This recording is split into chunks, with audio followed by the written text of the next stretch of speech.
I may not talk about this game and its sequel a lot on this channel. It's typically been 2 or 3, 4 games with a little sprinkle of Star Wars content in there, but Destiny and Destiny 2 have been such a large part of my life for a really long time. Sure, I didn't play the game in beta, and I didn't even really play the game until the very end of the Taken King, but God, once I downloaded that trial for Destiny 1 on the Xbox One, I was immediately hooked. A lot of my friends already played it, and with the Halo Reach well was kind of drying up for my enjoyment, so maybe the perfect way, it was the perfect game for me at the time. But I didn't play Destiny 1 solely because it was another game in the catalog. No, it truly took over my life for a good 2 years. So many sleepless nights and so much grinding for things I don't even think I'll ever actually use again. And looking back, it doesn't really matter now. None of my progression will really carry over into any other game, and at some level, that's just kind of a pipe dream. Besides, the Destiny 1 content would have probably been vaulted by now, just like everything else I liked in that game. I think the coolest thing to look at in Destiny 1 was how it actually became popular.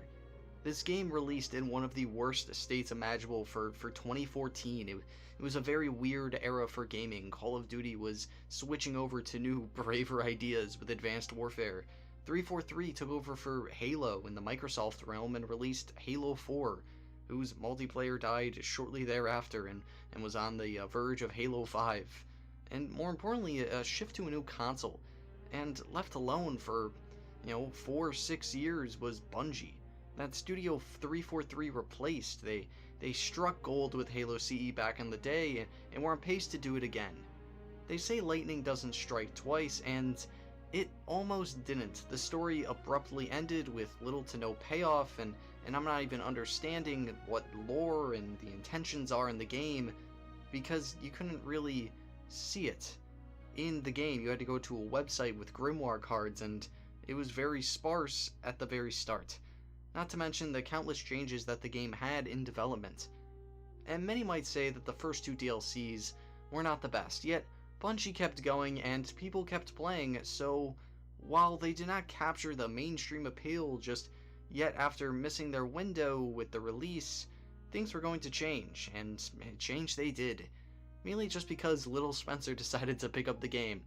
Obviously, I am the most important reason for Destiny 1's late success, so you're welcome. But, this is where the game grew a fan base tenfold and allowed people like me to get into the game and to get addicted to it just as fast as they put that disc into the Xbox One. Some of my core memories of Destiny 1 was, I guess, created at the very start. The OG Fireteam, my friends Ron and Josh and I, basically ran through the entirety of the base game and the DLC cycle just because Ron and I were new to the game and Josh showed us around, and that's really when we became a lot tighter as a unit, and there's a reason we were the top 3 in our raid team, even though I don't think the other people would admit it. We were always tight-knit, and those nights and those conversations while just playing a game we really enjoyed was super awesome. And not to mention the raids. Some of the hardest things in Destiny 1 was just to completely go over my freshman year of high school head.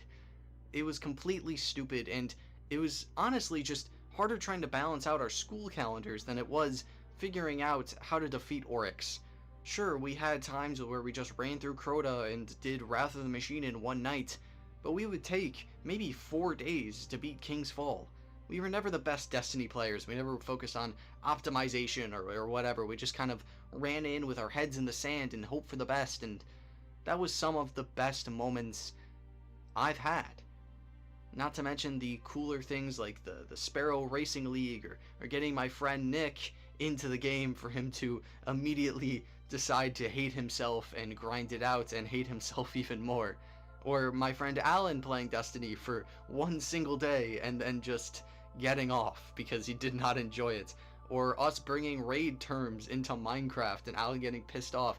It was a different time, I guess, in my friends group, and yeah, maybe we look back at Destiny a little harshly now, but I don't think that really matters. What truly set Destiny 1 apart was its adherence to a simplicity as a gaming principle.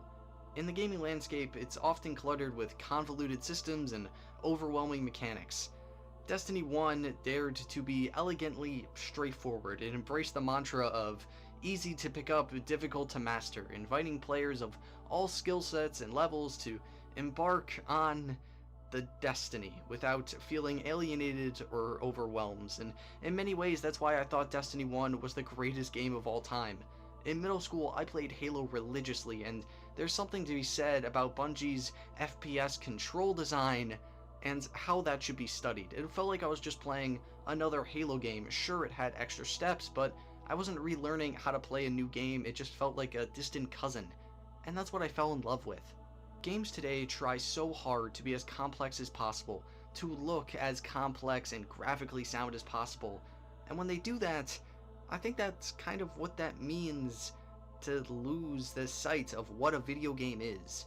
Gaming should never be about getting as close to real life as possible, and as complex or as the hardest math equation in the world. If not, why wouldn't I go outside? It should just be about having fun, and that's why I fell in love with Destiny 1, and why I didn't really enjoy Destiny 2 as much as I wanted to.